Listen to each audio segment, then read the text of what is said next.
پھر اس کا ایک ہی حل ہو سکتا ہے کہ ہم گاہک بن کر اس کے پاس جائیں، صرف اسی صورت میں وہ کھل سکتا ہے۔ اچانک رفیق نے کہا، اوہ البتہ یہ بات قابل غور ہے لانگ مین، کیا تم یہ کام کر سکتے ہو؟ باس نے سر ہلاتے ہوئے کہا۔ بڑی آسانی سے، لانگ مین نے جواب دیا۔ اوکے، پھر تم یہ کام کرو اور کل یہیں اسی وقت رپورٹ دینا، بس ایک بات کا خیال رکھنا کہ وہ کسی صورت میں بھی مشکوک نہ ہونے پائے، باس نے کہا۔ ٹھیک ہے، اب بے فکر رہے، لانگ مین نے سر ہلاتے ہوئے جواب دیا۔ ہمارے لیے کیا حکم ہے باس؟ نائلہ نے کہا۔ تم دونوں کل تک فارغ ہو، کل لانگ مین کی رپورٹ کے بعد کسی مزید اقدام کا فیصلہ کیا جائے گا، باس نے کہا، پھر ایک جھٹکے سے اٹھ کھڑا ہوا۔ لانگ مین بھی اس کے ساتھ ہی کھڑا ہو گیا، پھر وہ دونوں آگے پیچھے چلتے ہوئے بیرونی گیٹ کی طرف بڑھتے چلے گئے۔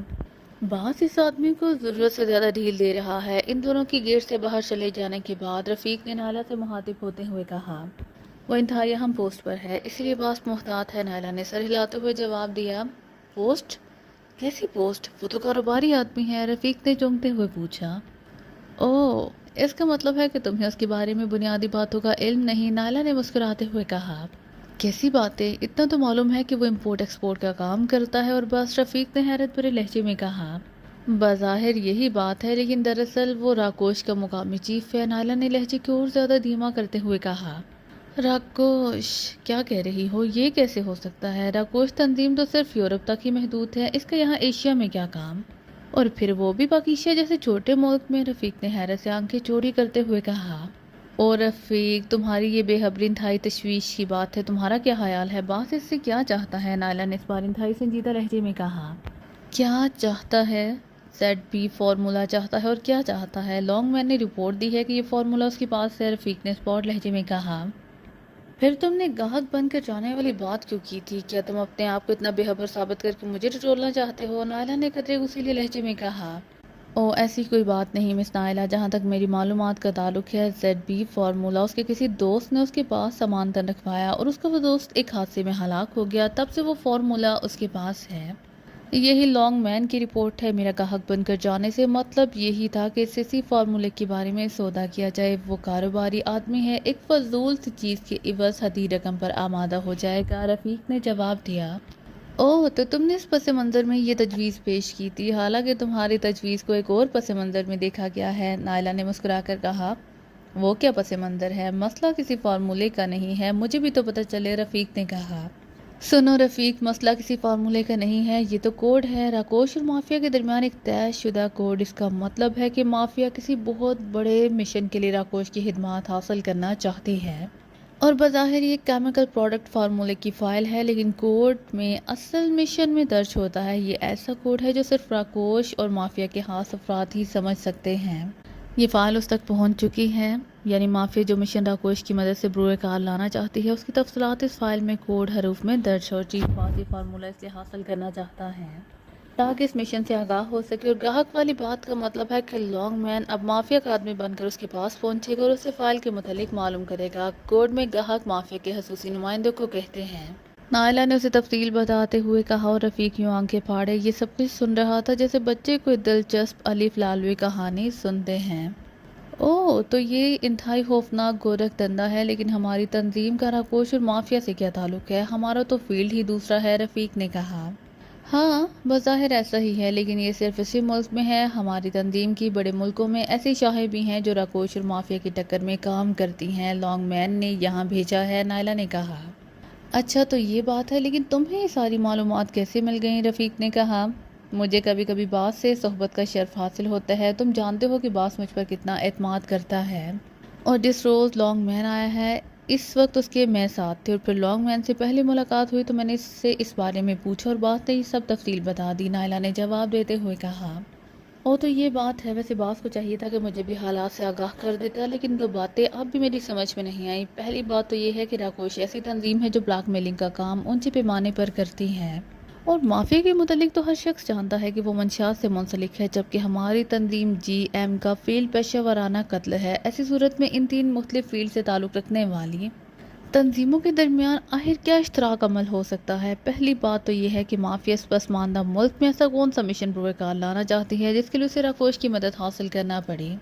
دوسری بات یہ کہ GM کا مافیا کے اس مشن سے کیا تعلق ہو سکتا ہے، اور آخری بات یہ کہ راکوش آخر اس چھوٹے سے غیر اہم ملک میں کیا کرتی ہے، رفیق نے کہا۔ پہلی دو باتوں کا جواب تو میرے پاس نہیں ہے کیونکہ اس وقت تک زیڈ بی فارمولا حاصل نہ ہو جائے۔ جہاں تک تیسری بات کا جواب ہے، میں نے تمہیں پہلے بتایا ہے کہ جی ایم کی کئی شاخیں ایسی ہیں جو مافیا اور کی طرز کا دھندا کرتی ہیں۔ البتہ جی ایم کا مین فیلڈ وہی ہے جو ہمارا اس مقامی تنظیم کا ہے۔ جہاں تک میرا اندازہ ہے مافیا کسی مشکل میں پھنس گئی ہے اور اس مشکل کا تعلق اسی ملک سے ہوگا۔ ایسا ہو سکتا ہے کہ مافیا کا کوئی خاص راز اس ملک میں منتقل ہوا اور مافیا نے اس راز کو واپس حاصل کرنے کے لیے راکوش کی مدد حاصل کی ہو، کیونکہ راکوش ایسے معاملات میں ماہر ہے اور راکوش کے چیف باس نے یہ کام یہاں کی مقامی تنظیم کے سپرد کر دیا ہو اور وہ راز ایسا ہو کہ جی ایم ابھی اس میں دلچسپی رکھتی ہو، اسی لیے جی ایم اپنے طور پر یہ راز حاصل کرنا چاہتی ہو۔ رہ گئی راکوش کی مقامی تنظیم، تو تمہارا یہ خیال غلط ہے کہ پاکیزہ غیر اہم ملک ہے۔ یہ دونوں سپر پاورز کے لیے یکساں اہمیت رکھتا ہے، نائلہ نے کہا۔ گڈ آئیڈیا نائلہ، تم واقعی انتہائی ذہین ہو۔ اب مجھے معلوم ہوا ہے کہ آخر باس تم پر اتنا اعتماد کیوں کرتا ہے، رفیق نے بے اختیار تعریف کرتے ہوئے کہا۔ تعریف کا شکریہ، لیکن کیا ہم یہاں کل تک بیٹھ کر باتیں ہی کرتے رہیں گے؟ نائلہ نے مسکراتے ہوئے جواب دیا۔ اوہ، واقعی باتوں میں وقت کا احساس ہی نہیں ہوا۔ اب تمہارا کیا پروگرام ہے؟ رفیق نے چونک کر کڑائی کی گھڑی پر نظریں دوڑاتے ہوئے کہا۔ میں چاہتی ہوں کہ آج کی رات اچھے سے جشن میں گزرے۔ وی سی آر پر کوئی خوبصورت سی رومانوی فلم دیکھی جائے، پرانی شراب دل کھول کر پی جائے، لیکن اکیلے نہیں۔ نائلہ نے مسکرا کر رفیق کی آنکھوں میں آنکھیں ڈالتے ہوئے کہا اور رفیق کی آنکھوں کی چمک ابھر آئی۔ اوہ ویری گڈ، اگر تم قبول کرو تو اپنی رہائش گاہ پر اس جشن کا بندوبست کروں گا۔ یقین کرو یادگار جشن ہوگا، رفیق نے کہا۔ واقعی، نائلہ نے ہونٹ بیچتے ہوئے کہا۔ آؤ، تجربہ شرط ہے، رفیق نے کہا۔ پھر اس نے جیب سے بٹوا نکال کر ایک بڑا نوٹ پلیٹ میں رکھا اور اٹھ کھڑا ہوا۔ نائلہ نے بھی سر ہلایا اور اٹھ کھڑی ہوئی اور پھر وہ دونوں ایک دوسرے کے ساتھ ساتھ چلتے ہوئے بیرونی گیٹ کی طرف بڑھ گئے۔ عمران نے اپنی سپورٹس کار کوٹھے کے کھلے گیٹ کے اندر موڑ دی، پھر وہ اسے پورچ تک لے آیا۔ عمران آج کل فارغ تھا اور آج اسے ناشتہ کرتے ہوئے اچانک سپرنٹینڈنٹ فیاض کا خیال آ گیا تھا۔ کافی دنوں سے اس سے ملاقات نہ ہوئی تھی، چنانچہ عمران نے فیاض کے دفتر فون کیا تو معلوم ہوا کہ فیاض بیمار ہونے کی وجہ سے چھٹی پر ہے۔ چنانچہ عمران نے اس کی کوٹھی جانے کا فیصلہ کر لیا۔ اس کا خیال تھا کہ واقعی فیاض بیمار ہے، پھر اس کی مزاج پرسی ضروری ہے، آخر وہ اس کے فلیٹ کا مالک ہے۔ اگر اس نے بیماری کا صرف بہانہ کیا ہے تو پھر اس سے اچھی خاصی رقم اینٹھی جا سکتی ہے۔ عمران نے کار پورچ میں روکی، پھر نیچے اتر کر وہ برآمدے میں آیا۔ اس نے کال بیل پر انگلی رکھی اور اسے مسلسل دبائے رکھا۔ اندر دور گھنٹی کی مسلسل آواز سنائی دینے لگی۔ چند ہی لمحوں بعد دروازہ کھلا اور ایک بڑے میاں باہر نکلے۔ وہ لباس اور قطع وضع سے ملازم لگ رہے تھے، لیکن عمران نے پہلے اسے کبھی نہیں دیکھا تھا، شاید وہ نیا ملازم تھا۔ عمران نے اس کے باہر آنے کے باوجود کال بیل کے بٹن سے انگلی نہ ہٹائی۔ ہاتھ ہٹاؤ، یہ کیا بدتمیزی ہے، بوڑھے ملازم نے آنکھیں پھاڑ کر غصیلے انداز میں کہا، ساتھ عمران کا ایک بازو جھٹکے سے نیچے کر دیا۔ ارے یہ بدتمیزی ہے، کمال ہے، میں تو آج تک اسے کال بیل کا بٹن سمجھتا رہا تھا، عمران نے بڑے معصوم سے لہجے میں آنکھیں پھیلاتے ہوئے کہا۔ فرمائیے کس سے ملنا ہے، بوڑھے ملازم نے یوں عمران کو سر سے پیروں تک دیکھتے ہوئے کہا جیسے اس کی دماغی صحت سے مشکوک ہو گیا ہو۔ عمران نے اپنے مخصوص ٹیکنیکلر لباس میں ملبوس تھا اور ظاہر ہے چہرے پر حماقت و آبشار پوری روانی سے بہہ رہا تھا۔ ذمہ دار صاحب سے، عمران نے معصوم سے لہجے میں جواب دیتے ہوئے کہا۔ ذمہ دار؟ کیا مطلب؟ کیا آپ پاگل ہیں؟ ملازم کا چہرہ غصے سے سرخ ہو گیا، وہ شاید کچھ ضرورت سے زیادہ ہی وفاداری کا مظاہرہ کر رہا تھا۔ کیا ذمہ داروں سے صرف پاگل ملا کرتے ہیں؟ اگر ایسی بات ہے تو پھر ذمہ دار کے پاس ملازمت تو ظاہر ہے سکرات بکرات ٹائپ کی ہی فلاسفر کرتے ہوں گے، عمران نے برا سا منہ بناتے ہوئے کہا۔ یہاں کوئی ذمہ دار نہیں رہتا۔ ہم آ جاتے ہیں وقت ضائع کرنے۔ ملازم کو شاید عمران کے فلسفے کی سمجھ نہ آئی تھی، اس لیے اس نے جان چھڑانے والے انداز میں کہا، پھر واپس مڑنے لگا۔ کیا یہ فیاض صاحب کا گھر نہیں ہے؟ عمران نے حیرت بھرے لہجے میں کہا۔ ہاں ہے، لیکن آپ تو ذمہ دار کہہ رہے تھے۔ فیاض کا نام سنتے ہی ملازم تیزی سے مڑا۔ میرا خیال ہے کہ فیاض کو چاہیے کہ تمہیں کچھ انگریزی بھی پڑھا دے تاکہ مجھے انگریزی کا ترجمہ کرنے کی ضرورت نہ پڑے، عمران نے کہا۔ انگریزی؟ کیسی انگریزی؟ آخر آپ چاہتے کیا ہیں؟ فیاض صاحب سے ملنے آئے ہیں تو وہ نہیں مل سکتے، وہ بیمار ہیں، آپ جا سکتے ہیں، ملازم نے اکتائے ہوئے انداز میں کہا۔ کون ہے فضلو، کس سے باتیں کر رہے ہو؟ اندر سے فیاض کی بیوی کی آواز سنائی دی، وہ شاید ملازم کے باہر رک جانے کی وجہ معلوم کرنے آئی تھی۔ بیگم صاحبہ، کوئی صاحب آئے ہیں، الٹی پلٹی باتیں کرتے ہیں، کبھی کہتے ہیں ذمہ دار صاحب سے ملنا ہے، کبھی فیاض صاحب کا نام لیتے ہیں، کبھی انگریزی پڑھنے کے لیے کہتے ہیں، فضلو نے اونچی آواز میں جواب دیتے ہوئے کہا۔ اچھا، تو ذمہ دارانی صاحبہ بول رہی ہیں، آواز بڑی خوبصورت ہے، یقیناً خود بھی خوبصورت ہوں گے، عمران نے بڑے ڈھیر سے لہجے میں کہا تو فضلو کا چہرہ غصے کی شدت سے سرخ ہو گیا۔ تم بدماش آدمی ہو، میں تمہارا خون پی جاؤں گا، بوڑھے فضلو نے اچانک ہاتھ بڑھا کر عمران کا گریبان پکڑ لیا۔ ارے ستیہ ناس، میرا کالر خراب کر دیا، عمران نے بوکھلائے ہوئے انداز میں کہا، لیکن اس نے فضلو کا ہاتھ ہٹانے کی کوشش نہ کی تھی۔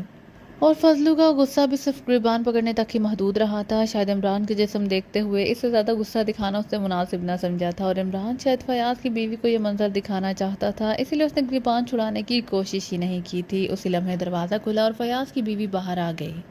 ارے ارے، یہ کیا کر رہے ہو فضلو؟ کیا تم پاگل ہو گئے ہو؟ فیاض کی بیوی نے گھبرا کر فضلو کا ہاتھ پکڑ کر کھینچتے ہوئے کہا۔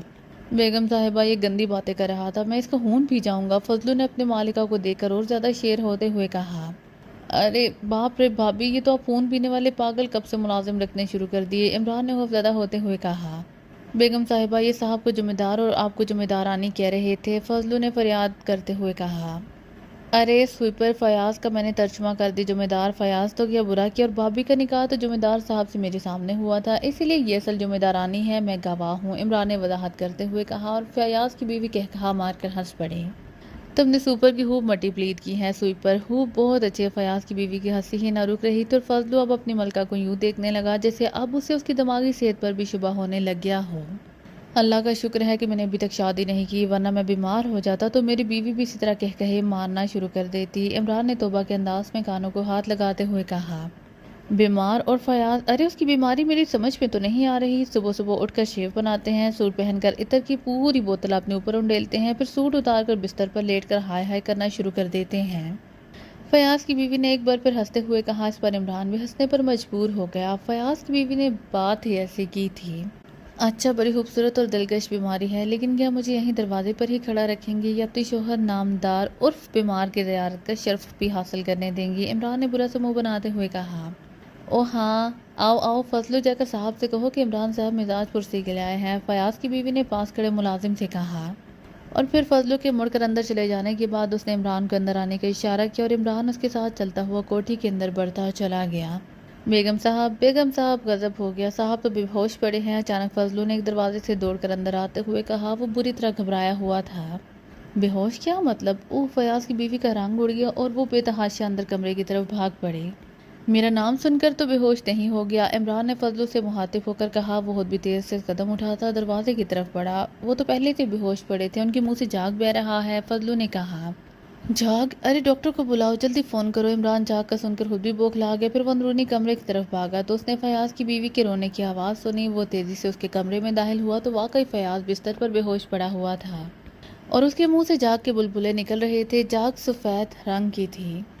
انہیں کیا ہو گیا ہے؟ ارے ڈاکٹر کو بلاؤ، فیاض کی بیوی نے عمران کو دیکھتے ہی بری طرح بوکھلائے ہوئے لہجے میں کہا۔ اس کا چہرہ ہلدی کی طرح زرد پڑ گیا تھا اور آنکھوں سے خوف اور دہشت سے ابل رہی تھی۔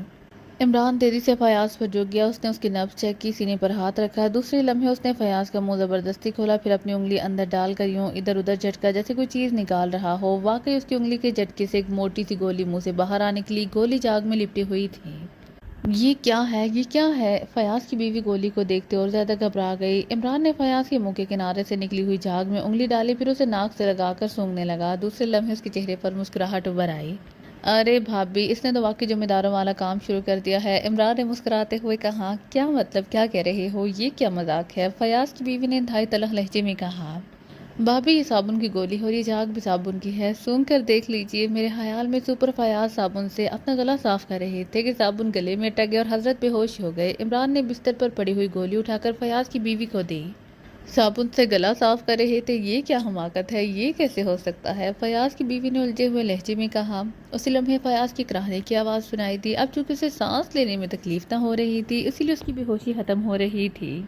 اسی لمحے باہر سے تیز تیز قدموں کی آواز سنائی دی، پھر ایک ادھیڑ عمر آدمی اندر داخل ہوا، اس کے چہرے پر پریشانی تھی، اسے دیکھتے ہی عمران سمجھ گیا کہ آنے والا ڈاکٹر ہے۔ فضلو اس کے پیچھے نمودار ہوا، اس کے ہاتھ میں ڈاکٹر کا بیگ تھا۔ کیا ہوا؟ کیا ہوا؟ فضلو بتا رہا تھا کہ فیاض صاحب بے ہوش ہیں، ڈاکٹر نے اندر داخل ہوتے ہوئے کہا۔ اسی لمحے فیاض نے آنکھیں کھول دیں۔ ارے انہیں تو ہوش آ گیا، ڈاکٹر نے فیاض پر جھکتے ہوئے کہا۔ ظاہر ہے صفائی مکمل ہو گئی ہے، عمران نے لقمہ دیا۔ صفائی؟ کیسی صفائی؟ ڈاکٹر نے چونک کر کہا۔ ارے ڈاکٹر اجمل آپ؟ عمران تم یہاں کیوں اکٹھے ہو؟ فیاض نے ہڑبڑاتے ہوئے کہا۔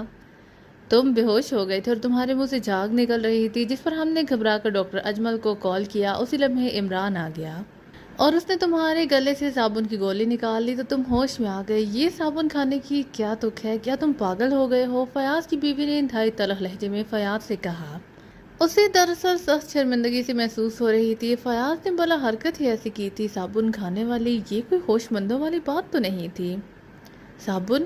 کیا مطلب؟ میں نے تو کیلشیم کی گولی کھائی تھی، لیکن گولی میرے گلے تک آ گئی۔ میں اٹھ کر پانی پینے لگا، لیکن پھر میرا سانس گھٹ گیا اور مجھے ہوش نہ رہا، اور تم کہہ رہی ہو کہ میں نے صابن کی گولی کھا لی تھی؟ فیاض نے حیرت سے آنکھیں پھاڑتے ہوئے کہا۔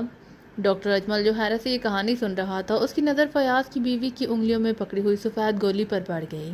یہی گولی ہے، ذرا دکھائیے، ڈاکٹر اجمل نے کہا۔ پھر اس نے فیاض کی بیوی کے ہاتھوں سے گولی لے کر اسے غور سے دیکھا، پھر دوسرے لمحے وہ کھلکھلا کر ہنس پڑا۔ اب بہت خوب، انتہائی دلچسپ اتفاق ہے، یہ تو واقعی صابن کی گولی ہے، اور جہاں تک میرا آئیڈیا ہے، یہ گولیاں واشنگ مشین میں استعمال کے لیے تیار کی جاتی ہیں، ڈاکٹر اجمل نے کہا۔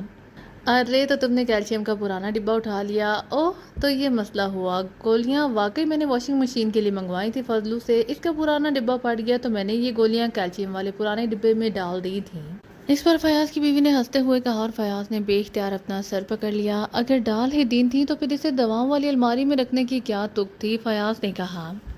او صاحب، یہ ڈبہ تو میں نے الماری میں رکھا تھا، یہ ڈبہ غسلخانے میں پڑا ہوا تھا، میں نے سمجھا کہ بیگم صاحبہ نے دوا کا ڈبہ غلطی سے یہاں رکھ دیا ہے، اس پر فضلو نے رو دینے والے لہجے میں کہا، اور اس کے اس فکرے کے ساتھ ہی سارا معاملہ صاف ہو گیا۔ ڈاکٹر صاحب، آپ کو ناحق تکلیف ہوئی، معافی چاہتی ہوں، فیاض کی بیوی نے شرمندہ لہجے میں ڈاکٹر سے مخاطب ہو کر کہا، جو کھڑے ہنس رہے تھے۔ ارے بھابی، یہ کیسی تکلیف ہے، میں آپ کا ہمسایہ ہوں، آپ کا مجھ پر حق بنتا ہے۔ میں کلینک جانے کے سمے کے گاڑی کا دروازہ کھول ہی رہا تھا کہ فضلو بھاگتا ہوا آیا اور میں ادھر چلا آیا، ڈاکٹر اجمل نے مسکراتے ہوئے کہا۔ ڈاکٹر صاحب، ایک خوفناک بیماری کا بڑا چرچا ہے آج کل، آپ کا اس بارے میں کیا خیال ہے؟ اچانک عمران نے ڈاکٹر اجمل سے مخاطب ہو کر کہا۔ خوفناک بیماری؟ کیسی بیماری؟ ڈاکٹر اجمل نے چونکتے ہوئے پوچھا۔ بیماری کا نام تو مجھے نہیں آتا، یا شاید ابھی اس بیماری کا نام رکھا ہی نہ گیا ہو، بہرحال علامات بتا دیتا ہوں، عمران نے فیاض کی بیوی کی طرف معنی خیز نظروں سے دیکھتے ہوئے کہا، اور فیاض کی بیوی دھیرے سے مسکرا دی۔ ضرور بتائیے، ڈاکٹر اجمل انتہائی سنجیدہ تھا۔ مریض صبح اٹھتا ہے، دانتوں کو پیسٹ کرتا ہے، شیو بناتا ہے، اور وہ بھی الٹی، تاکہ بالوں کی جڑیں تک غائب ہو جائیں، اس کے بعد غسل کرتا ہے، نیا سوٹ پہنتا ہے، عطر کی پوری شیشی اپنے اوپر انڈیلتا ہے، پھر کرسی پر بیٹھ کر اخبار پڑھتا ہے، بڑے مزے سے ناشتہ کرتا ہے، اس کے بعد سوٹ اتارتا ہے اور بستر پر لیٹ کر ہائے ہائے کرنا شروع کر دیتا ہے، عمران نے بیماری کی علامات بتاتے ہوئے کہا۔ اس کا لہجہ بے حد سنجیدہ تھا، اور ڈاکٹر اجمل یوں آنکھیں پھاڑے اسے دیکھنے لگا جیسے اسے یقین نہ رہا ہو کہ عمران واقعی سنجیدہ ہے یا یہ کیا بیماری ہوئی؟ ڈاکٹر اجمل نے آنکھیں سٹپٹاتے ہوئے کہا۔ ڈاکٹر آپ ہیں، آپ کو پتہ ہونا چاہیے، اور ہاں، جب مریض شدت اختیار کر جائے تو صابن کی گولی حلق میں ڈالتا ہے اور بے ہوش ہو جاتا ہے، عمران نے کہا۔ تم باز نہیں آؤ گے، ہاں مذاق اڑا رہے ہو، بس غلطی سے گولی کھانے میں، فیاض نے بستر سے اٹھتے ہوئے غصیلے لہجے میں کہا۔ ہاں تو ڈاکٹر صاحب، پھر یہ کون سی بیماری ہے؟ عمران نے فیاض کی بات سنی انسنی کرتے ہوئے ڈاکٹر سے مخاطب ہو کر کہا۔ آپ مذاق کر رہے ہیں جناب، بھلا یہ کون سی بیماری ہے؟ اچھا بھابی، اب مجھے اجازت دیجیے۔ اوکے فیاض صاحب، ڈاکٹر اجمل نے مسکراتے ہوئے کہا، پھر تیز تیز قدم اٹھاتا کمرے کے دروازے کی طرف بڑھ گیا۔ اچھا تو جناب سپرنٹینڈنٹ سینٹرل انٹیلیجنس بیورو آج کل پریشان ہے اور بیمار ہیں، عمران نے بستر کے پاس پڑی ہوئی کرسی گھسیٹ کر اس پر اطمینان سے بیٹھتے ہوئے کہا۔ تمہیں کس نے بتایا ہے جو تم یہاں ٹپکے ہو؟ فیاض نے دوبارہ بستر پر بیٹھتے ہوئے کہا۔ عمران، میں تمہارے لیے چائے بنا لاؤں، اور آپ بھی ذرا گلا صاف کر لیجیے، فیاض کی بیوی نے عمران کے ساتھ ساتھ فیاض سے بھی مخاطب ہو کر کہا، اور فیاض برے برے منہ بناتا ہوا باتھ روم کی طرف بڑھ گیا۔ فضل اور فیاض کی بیوی دونوں جا چکے تھے۔ آخر یہ بیماری کا چکر کیا ہے؟ فیاض کی باہر آتے ہی عمران نے پوچھا۔ فیاض تولیے سے منہ پوچھ رہا تھا۔ چکر کچھ نہیں، تمہارے ڈیڈی میرے پیچھے پڑ گئے ہیں، کہتے ہیں کہ اگر میں تمہیں کسی ہوٹل میں دیکھا، کسی کیفے یا بار میں تم نظر آئے تو ملازمت سے نکال دوں گا، اور ایک کم بخت انسپکٹر شاہد میرا سخت دشمن ہے، اسے میری جاسوسی پر لگا دیا ہے۔ اب تم خود سوچو کہ میں سارا دن دفتر میں جھک جھک کرنے کے بعد کیا کروں، چنانچہ میں بیمار ہو گیا، فیاض نے منہ بناتے ہوئے جواب دیا۔ اچھا تو یہ بات ہے، لیکن فیاض میں تو تمہیں بہادر سمجھتا تھا، مگر تم تو بڑے بزدل نکلے ہو، کیا تمہاری باقی عمر اسی بیماری میں گزرے گی؟ عمران نے سنجیدہ ہو کر کہا، اس کے لہجے میں فیاض کے لیے ہمدردی کے آثار موجود تھے۔ اور بتاؤ میں کیا کروں، سر رحمان ہیں اسی قسم کے آدمی، وہ واقعی مجھے نوکری سے نکال باہر کریں گے، اسی لیے میں نے یہی سوچا ہے کہ کچھ دن بیمار بن کر گھر پڑا رہوں جب تک سر رحمان کسی اور مسئلے میں الجھ کر یہ بات بھول جائیں گے، فیاض نے کہا۔ لیکن ہوا کیا؟ آہ ڈیڈی کے اتنے غصے کی کوئی وجہ بھی تو ہوگی، عمران نے رازدانہ لہجے میں کہا۔ وہ اوریگا بار کا چکر ہے، اب مجھے کیا معلوم تھا کہ اس کا دوست ارشد چودھری ہے جو تمہارے ڈیڈی کا بہت گہرا دوست ہے، میں نے اسے ماہانہ مانگا تو وہ مجھ سے اکڑ پڑا، میں بھی اکڑ گیا، پھر بات سر رحمان تک پہنچ گئی، فیاض نے برا سا منہ بناتے ہوئے کہا۔ اور تمہاری اکڑ یہاں پر آ کر نکلی۔ ارے تم عمران دی گریٹ کے دوست ہو، تم مجھے فون کر دیتے، میں ارشد چودھری کی اکڑ ایسے نکالتا کہ وہ ماہانہ تو کیا سالم بار ہی تمہارے حوالے کر کے چٹکیاں بجاتا سڑک پر دوڑنے لگتا۔ عمران نے کہا چھوڑو، وہ بڑا غلط آدمی ہے اور پھر تمہارے ڈیڈی کا دوست ہے۔ فیاض نے پہلو بچانے کی کوشش کرتے ہوئے کہا دوست ہے تو کیا ہوا، میں اس کے لڑکے کو دوست بنا لوں گا، لیکن وہ سپر فیاض سے اگڑے یہ مجھے برداشت نہیں ہو سکتا۔ چلو تیار ہو جاؤ، ہم ابھی اور ایگا باہر جائیں گے۔ عمران نے کہا یار کیوں مروانے لگے ہو، میں تو نہیں جاتا۔ فیاض نے انکار کرتے ہوئے کہا تم تو کیا تمہاری ہونے والی اولاد بھی جائے گی، سمجھے؟ میرا نام عمران ہے، میں چاہوں تو تم یہی بستر پر پڑے پڑے نہ صرف نوکری سے باہر ہوگے بلکہ گھر سے باہر اور جیل کے اندر ہوگے۔ مجھے صرف ڈیڈی کو تمہارے مختلف بینکوں میں موجود خفیہ اکاؤنٹوں کے نمبر بتانے پڑیں گے، عمران نے کہا، اور فیاض یوں اچھلا جیسے اسے بجلی کا شوق لگا ہو۔ ارے خدا کے لیے یہ غضب نہ کرنا، فیاض نے رو پڑتے ہوئے کہا۔ غضب؟ کیسا غضب؟ اچانک فیاض کی بیوی کی آواز سنائی دی۔ وہ اسی لمحے کمرے میں داخل ہوئی تھی، اس کے پیچھے فضل ٹرالی دھکیلتا ہوا آ رہا تھا۔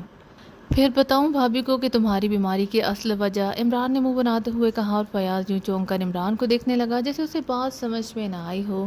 کیا مطلب؟ میں سمجھی نہیں، فیاض کی بیوی نے حیران ہوتے ہوئے کہا۔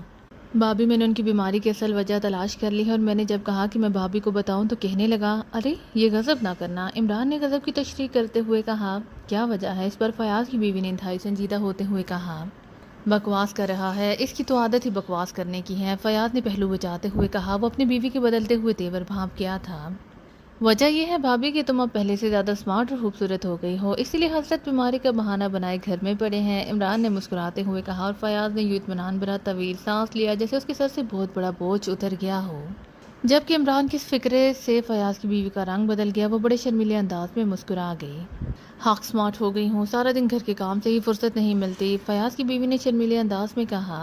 اسی لیے تو فیاض بیمار پڑا ہے، آپ کو گھر کے کاموں سے فرصت ملے تو وہ تندرست ہو، عمران نے بڑے معصوم سے لہجے میں کہا، اور فیاض زندگی میں پہلی بار عمران کی بات پر بے اختیار ہنس پڑا۔ ہو تم بہت شریر ہو، فیاض کی بیوی واقعی شرما گئی اور دوسرے لمحے اٹھ کر اندرونی کمرے کی طرف بھاگ گئی۔ فضلو نے چائے پیالیوں میں ڈال کر عمران اور فیاض کے سامنے رکھ دی اور وہ دونوں چائے پینے میں مصروف ہو گئے۔ چائے سے فارغ ہو کر عمران کے زور دینے پر فیاض اوریگا بار جانے پر رضامند ہو گیا، لیکن اس نے عمران سے وعدہ لے لیا تھا کہ وہ وہاں اس کی موجودگی میں کوئی جھگڑا نہیں کرے گا۔ گھڑی کی متنم آواز سنتے ہی قوی ہیکل جسم کے مالک ادھیڑ عمر شخص نے چونک کر دروازے کی طرف دیکھا۔ وہ اس وقت تک ایک بڑی سی میز کے پیچھے اونچی نشست کی کرسی پر بیٹھا کسی ضخیم فائل کے مطالعے میں مصروف تھا۔ دروازے کے اوپر نصب ایک چھوٹا سا بلب تیزی سے جل بجھ رہا تھا اور گھنٹی کی آواز سنائی دے رہی تھی۔ ادھیڑ عمر شخص نے میز کے کنارے پر لگا ہوا بٹن دبا دیا۔ دوسرے لمحے دروازہ خود بخود کھل گیا تو ایک باوردی شخص بڑے احترام بھرے انداز میں اندر داخل ہوا۔ اس نے نیلے رنگ کی خوبصورت سی یونیفارم پہن رکھی تھی۔ کیا بات ہے مائیکل؟ ادھیڑ عمر نے آنے والے سے مخاطب ہو کر سخت لہجے میں پوچھا۔ ایک صاحب آپ سے ملنے آئے ہیں، غیر ملکی ہیں، اپنے آپ کو گاہک بتاتے ہیں۔ میں نے انہیں ٹالنے کی کوشش کی لیکن وہ ملاقات پر مصر ہیں۔ آنے والے مائیکل نے میز کے قریب آ کر احترام بھرے لہجے میں کہا۔ گاہک؟ او کیا نام ہے؟ ادھیڑ عمر شخص نے چونکتے ہوئے پوچھا۔ نام پوچھا تو کہنے لگا کہ بس گاہک کافی ہے، مائیکل نے جواب دیا۔ او ٹھیک ہے بیش تو، ادھیڑ عمر نے کہا، سامنے پڑی ہوئی فائل بند کر کے اسے میز کی دراز کھول کر اندر رکھ دیا۔ مائیکل تیزی سے واپس مڑ گیا۔ چند لمحوں بعد وہ دوبارہ واپس آیا تو اس کے ساتھ ایک ٹھوس جسم کا مالک نوجوان تھا جس نے نیلے رنگ کا لائننگ سوٹ پہن رکھا تھا۔ مائیکل اسے کمرے میں چھوڑ کر سر ہلاتا ہوا واپس چلا گیا۔ مجھے لانگ مین کہتے ہیں اور میں گاہک ہوں، آنے والے نے مسکراتے ہوئے مصافحے کے لیے ادھیڑ عمر کی طرف ہاتھ بڑھاتے ہوئے کہا۔ میرا نام تو یقیناً آپ جانتے ہوں گے، ادھیڑ عمر نے کھڑے ہو کر مصافحہ کرتے ہوئے کہا۔ ہاں جانتا ہوں، آپ ڈربی ہیں، راکوش کے مقامی چیف، لانگ مین نے مسکراتے ہوئے جواب دیا۔ اوکے تشریف رکھیے، ادھیڑ عمر نے سنجیدہ لہجے میں کہا اور میز کے سامنے پڑی ہوئی ایک کرسی کی طرف اشارہ کیا اور لانگ مین کرسی پر اطمینان سے بیٹھ گیا۔ فرمائیے کیا خدمت کروں؟ ڈربی نے سنجیدہ لہجے میں کہا۔ مجھے اس لیے بھیجا گیا ہے تاکہ زیڈ بی کے متعلق آپ کے جواب سے اپنے بڑوں کو مطلع کر سکوں، لانگ مین نے کہا۔ Z B? میں سمجھا نہیں، آپ کیا کہنا چاہتے ہیں؟ کھل کر بات کیجیے، ڈربی نے بونہیں اچکاتے ہوئے کہا۔ مسٹر ڈربی، گاہک اور زیڈ بی سے آپ سب کچھ سمجھ چکے ہیں، اس لیے چھپنے چھپانے کی ضرورت نہیں ہے، ہمیں جلدی ہے، اسی لیے بڑوں نے مجھے بھیجا ہے، لانگ مین نے کہا۔ اتنا تو میں جانتا ہوں کہ گاہک کا لفظ مافیا والے نمائندے کے لیے استعمال کرتے ہیں اور مجھے آپ کی معلومات پر بھی حیرت ہے، لیکن میرا مافیا سے کیا تعلق؟ دوسری بات یہ کہ میں تو زیڈ بی ٹائپ کے کوڈ سے واقف نہیں ہوں، ڈربی نے کہا۔ کیا مطلب؟ کیا آپ اب زیڈ بی فارمولے سے منکر ہو جائیں گے؟ مسٹر ڈربی، یہ معاملہ بہت سیریس ہے، اس بارے میں یا میرے بڑے کسی قسم کے مذاق کے متحمل نہیں ہو سکتے، لانگ مین نے اس پر قدرے کرخت لہجے میں کہا۔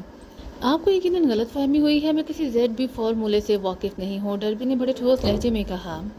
تو کیا آپ کو مافیا نے ZB فارمولا نہیں بھیجا؟ اس مشن کا فارمولا وہ آپ سے یہاں سے مکمل کرانا چاہتے ہیں؟ لانگ مین کے چہرے پر حیرت نمایاں تھی۔ نہیں، میں نے پہلے کہا ہے کہ میرا مافیا سے کوئی تعلق نہیں ہے اور نہ ہی کبھی رہا ہے، اور آپ کی دوسری بات تو بالکل ہی موسیقی حیث ہے۔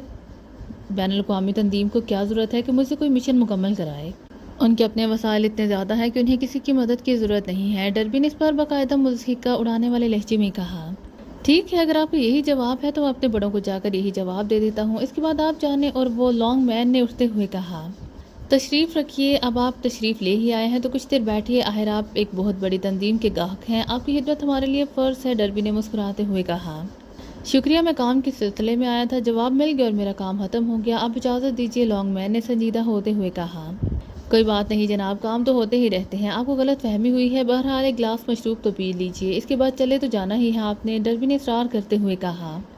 سوری، میں ڈیوٹی کے دوران کچھ نہیں پیتا، یہ میرا اصول ہے، بائے بائے، لانگ مین نے کہا، پھر دروازے کی طرف مڑ گیا، لیکن اس نے مڑ کر ابھی 2 قدم ہی اٹھائے ہوں گے کہ اچانک چھت پر سے سرخ رنگ کی تیز روشنی نکلی اور لانگ مین اس سرخ روشنی میں ایک لمحے کے لیے نہا سک گیا، دوسرے لمحے روشنی معدوم ہو گئی اور اس کے ساتھ ہی لانگ مین گڈے ہوئے شہتیر کی طرح فرش پر گر پڑا۔ ڈربی نے مسکراتے ہوئے میز پر رکھے ہوئے ایک انٹرکام سیٹ کا ریسیور اٹھا لیا۔ یس سر، دوسری طرف سے ایک سنجیدہ آواز سنائی دی۔ مائیکل، یہ شخص کس چیز پر آیا تھا؟ ڈربی نے پوچھا۔ ٹیکسی پر آیا تھا سر، مائیکل نے جواب دیا۔ اوکے، میں نے اسے ریڈ ڈاؤن کر دیا ہے، اسے اٹھا کر تہانے میں پہنچا دو، میں اسے تفصیلی پوچھ گچھ کرنا چاہتا ہوں اور ہیڈ کوارٹر کو الرٹ کر دو، شاید مجھے کسی اقدام کے لیے فوری ہدایات دینی پڑے، ڈربی نے کہا۔ یس سر، دوسری طرف سے جواب دیا گیا اور ڈربی نے ریسیور رکھ دیا۔ اب وہ غور سے فرش پر پڑے ہوئے لانگ مین کو دیکھ رہا تھا، اس کے چہرے پر شکنوں کا جال پھیلا ہوا تھا۔ چند لمحوں بعد دروازہ کھلا اور 2 نوجوان اندر داخل ہوئے، انہوں نے بڑی پھرتی سے فرش پر پڑے ہوئے لانگ مین کو اٹھایا اور کمرے سے باہر لے گئے۔ ان کے باہر جاتے ہی دروازہ بند ہوا، ڈربی اٹھ کر کھڑا ہو گیا۔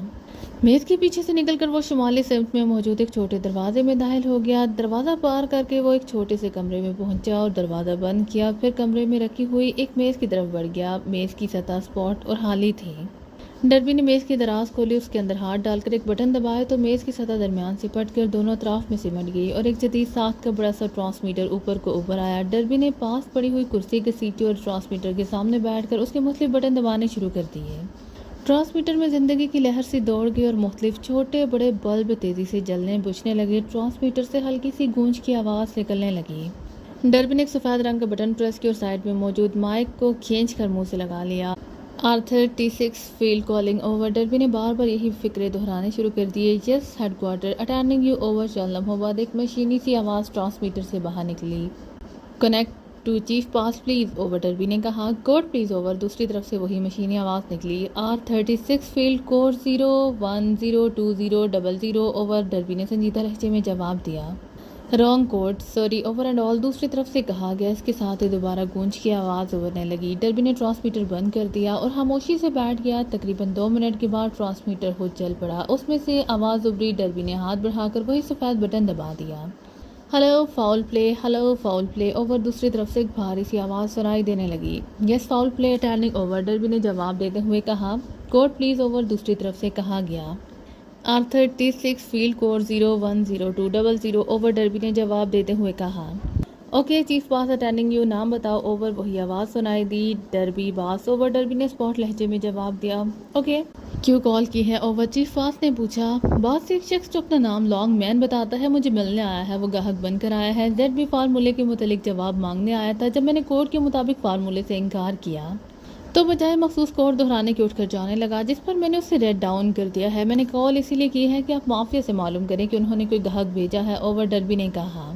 میں معلوم کروں کہ تمہارا دماغ خراب ہو گیا ہے؟ تمہیں اچھی طرح معلوم ہے کہ ہمارا اس قسم کا براہ راست رابطہ قائم نہیں ہو سکتا، سب کام گینگ وے کے تھرو ہو رہا ہے، ایسی صورت میں لانگ مین یقیناً غلط آدمی ہے اور یہ بہت سیریس مسئلہ ہے کہ اس قدر خفیہ سبجیکٹ غیر متعلق آدمی کو کیسے معلوم ہوا، تم اسے تفصیلی پوچھ گچھ کر کے مکمل کوائف معلوم کرو اور مجھے کال کرو، میں انتظار کروں گا اوور، چیف باس نے انتہائی کرخت لہجے میں جواب دیتے ہوئے کہا۔ یس پاس اوور، ڈربی نے جواب دیا، پھر دوسری طرف سے اوور اینڈ آل کے الفاظ سنتے ہی اس نے ٹرانسمیٹر آف کر دیا۔